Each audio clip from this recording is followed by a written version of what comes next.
Ano ang pag-uusapan natin ngayon? Well, ngayon, dahil bago ang presidente ng Amerika, pag-usapan naman natin ngayon ang ilang aspeto ng Pilipinas, ng aspeto ng relasyon ng Pilipinas at ng Amerika. Dalawang bagay ang gusto kong pag-usapan ngayon. Yung tulong na natatanggap natin noong nakalipas at saka itong mga darating na mga taon galing sa Amerika. Dahilan kung bakit napakarami sa mga opisyalis ni Bongbong Marcos Jr. ang bilib na bilib sa mga Amerika at saka yung mga Afghan refugees na ang sabi nila dumating at aalis na raw. Pero anong katotohanan? Well, una-una, bakit ba itong aking piniling pag-usapan ngayong gabi? Kasi nagkaroon ng anunsyo si President Trump.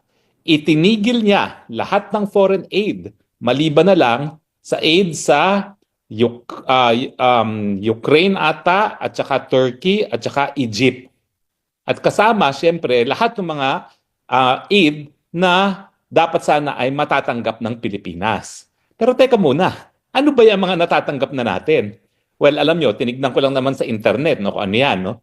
Noong 2023, nakatanggap daw tayo ng 143 million na mga tulong galing sa Amerika. Karamihan ay mga military assistance.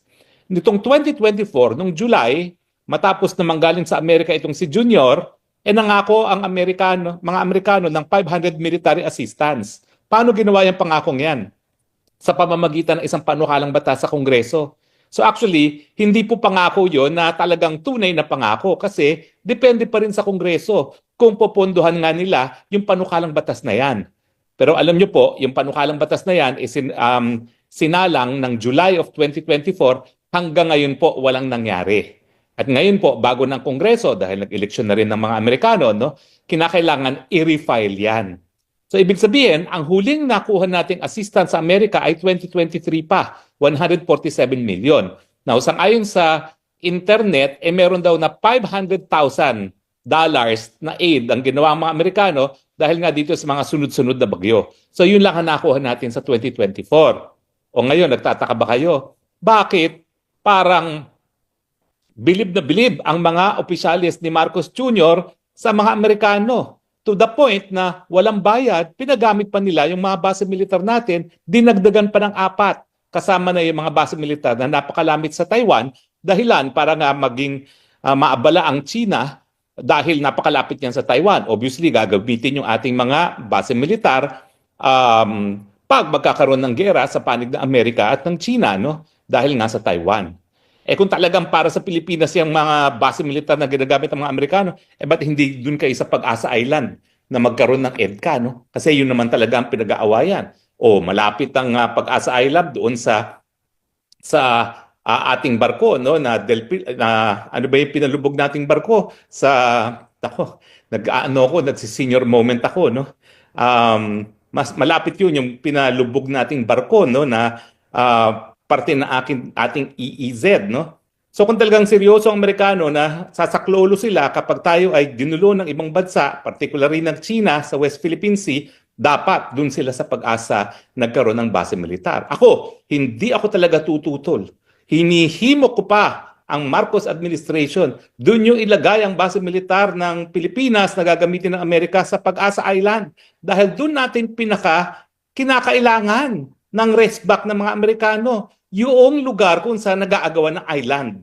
O ayun, kikilalanin kong malaki utang na loob kung talaga naroroon ng mga base militar ng mga Amerikano. Pero ngayong malapit sila sa Taiwan, obviously, gagamitin nila yan kapag kinakailangan nila ng staging ground for attack laban sa China over Taiwan. Ulitin ko po, no? Ano ba nang pakialam natin dyan pag nagkagulo sa Taiwan? No?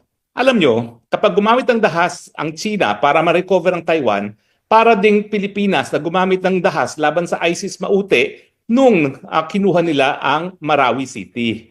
Walang kahit sinong bansa magrereklamo kapag gumamit ka ng dahas para protektahan ang iyong territorial integrity. Para hindi mabago ang iyong teritoryo. Nakasaad yan sa UN Charter na talagang may karapatan ng lahat ng bansa na protektahan ang integridad ng kanilang teritoryo. So, sa madaling salita, bokya naman talagang nakukuha natin sa Amerika. Mantakin ninyo magkano ang binibigay na tulong ng Amerika sa buong daigdig. $86 billion. O ayan. Totoo, siya ang pinakamalaking ODA or Overseas Development Assistance na mimigay ng ODA. Mas malaki pa sa China. Pero dun sa 86,147,000,000 ang nakuha natin noong 2023, $500,000 ang nakuha natin noong 2024.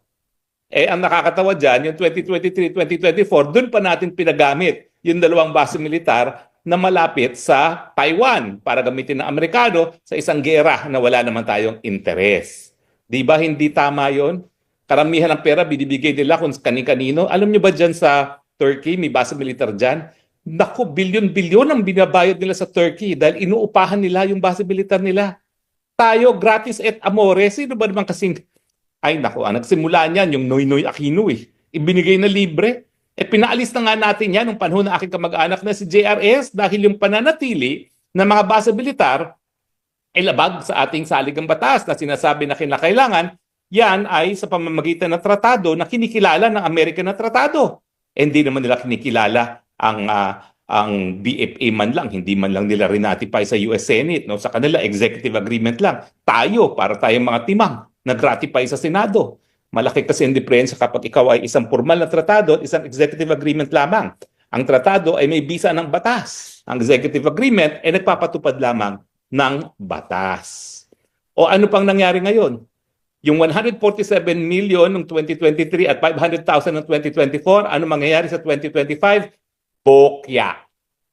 Itinigil lahat ng mga foreign assistance maliban na lang sa Ukraine, sa Israel ata, at saka sa, ay, hindi ko nga alam kung pati Ukraine kasama no? Pero ang alam kong naalala ko talaga ay Turkey at saka Egypt, no?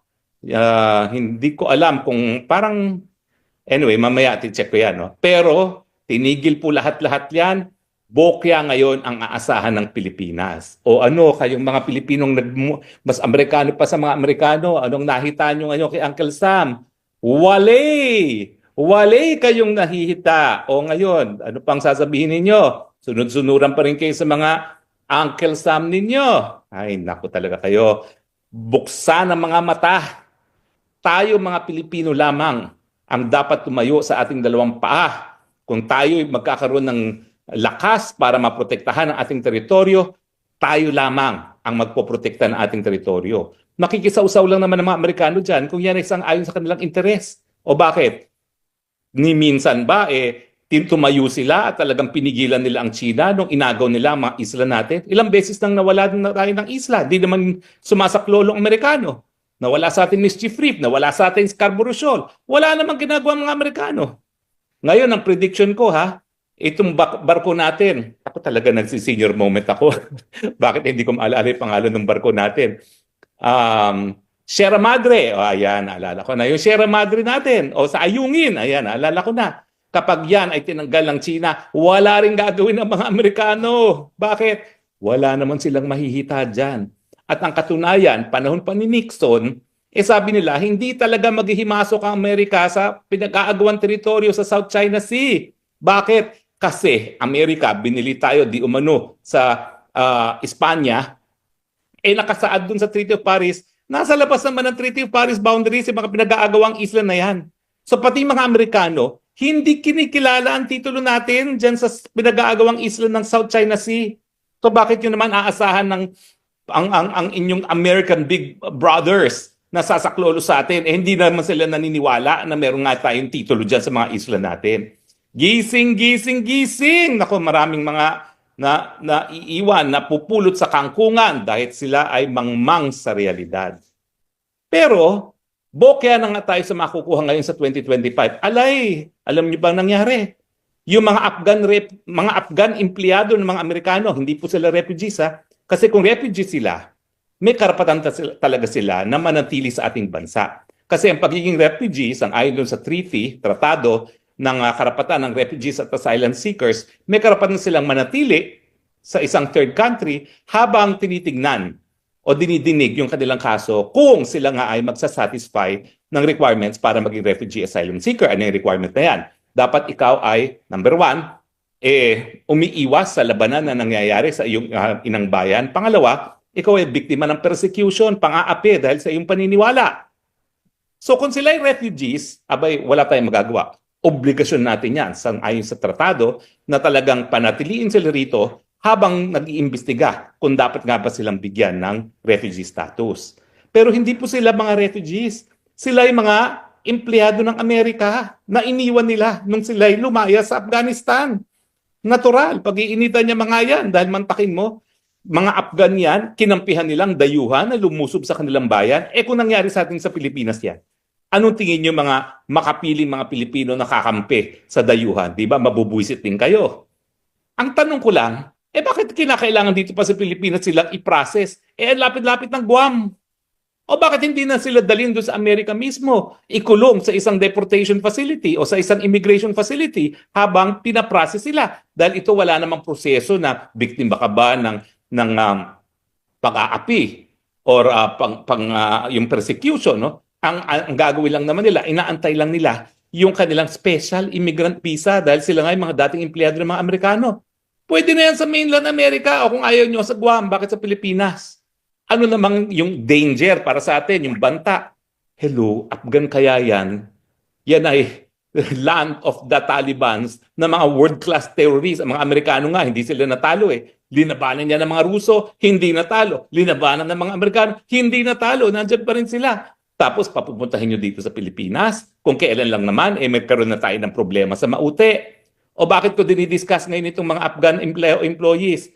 Kasi bagamat sinabi ng US Embassy na paalis na itong mga Afgan neto, they are now officially stranded. Bakit? Dahil ng kanilang relocation sa Amerika, kasama dun sa finiris ni President Trump na foreign aid. Mantakin ninyo, pati ba naman yung halaga na gagastusin para madala sa Amerika ang mga Afgan empleyado nila, kasama sa foreign aid para sa Pilipinas? Anong pakialam natin sa kanila? Utang na loob ba natin na pupundahan nila yung pagpapapunta ng Amerika ng sariling mga empleyado na iniwan nila sa Afghanistan? Bakit kasama yon sa foreign aid na credited sa Philippines? O kung sa tingin nyo po ako ay nag-iimbento lang ha, ito po isang ayon sa report ng Reuters. Yung Reuters po, international wire service, prestigyoso po yung news report organization. So yan po naging report. Stranded indefinitely ang mga Afghan employees dito sa Pilipinas dahil ang kanilang gastos para sana makarating ng Amerika sakop ng freeze order ni Trump.